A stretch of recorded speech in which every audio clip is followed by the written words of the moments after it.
Aujourd'hui, maman est morte. C'était peut-être hier, je sais pas. J'ai reçu un télégramme de l'asile. Mère décédée, enterrement demain, sentiment distingué. Ça veut rien dire. C'était peut-être hier. Pour le moment, c'est un peu comme si maman n'était pas morte.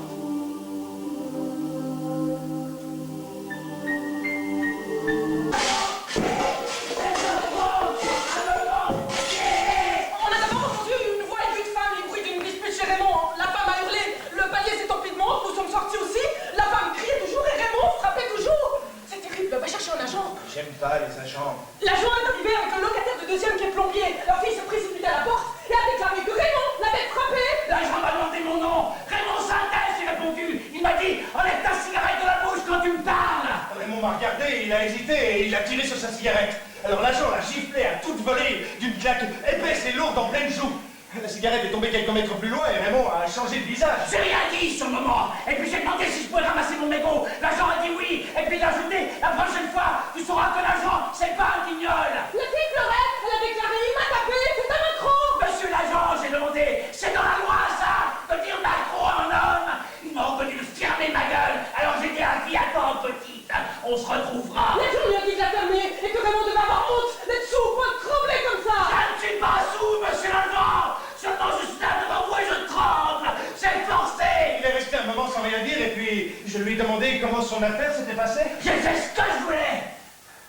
Mais pas donné une gifle. Alors c'est tapé. Je crois que maintenant elle a eu sa punition, tu devrais être content. C'est aussi mon avis. L'agent a beau faire, il ne changera rien au coup qu'elle a reçu. Les agents, je les connais, je sais comment m'y prendre avec eux. Tu attendais que je lui rende sa gifle à l'agent? J'attendais rien du tout. D'ailleurs, j'aime pas les agents. Il faut que tu me serves de témoin.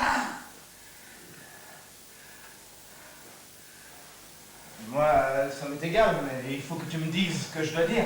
Tu déclares que la fille m'a manqué. Ça suffit. Le soir, je suis allée le chercher.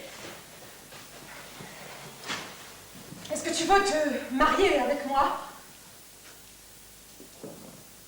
Ça m'est égal. On peut se marier, si tu veux. Tu m'aimes? Je t'ai déjà dit une fois, ça signifie rien. Et sans doute je t'aime pas. Pourquoi m'épouser, alors? Ça n'a aucune importance. Si t'en as envie, on se marie. Longtemps sur la plage. Le soleil était maintenant écrasant. Il se brisait en morceaux sur le sable et sur l'eau. Quand nous sommes arrivés au bout de la plage, il y avait une petite source qui coulait dans le sable derrière un gros rocher. Là, nous avons trouvé nos deux Arabes. Ils étaient couchés dans leur bleu de chauffe graisseux. Celui qui avait frappé Raymond le regardait sans rien dire. Et l'autre soufflait dans un petit roseau et répétait sans cesse, en nous regardant du coin de l'œil, les trois notes qu'il obtenait de son instrument. Je le descends. Il n'a pas encore parlé. Ça ferait vilain de tirer comme ça. Je l'insulte. Et quand il répondra, je le descendrai. C'est ça, mais s'il sort pas son couteau, tu peux pas tirer. Hein. Prends-le de ma main. Donne-moi le revolver. S'il tire son couteau, je le descends.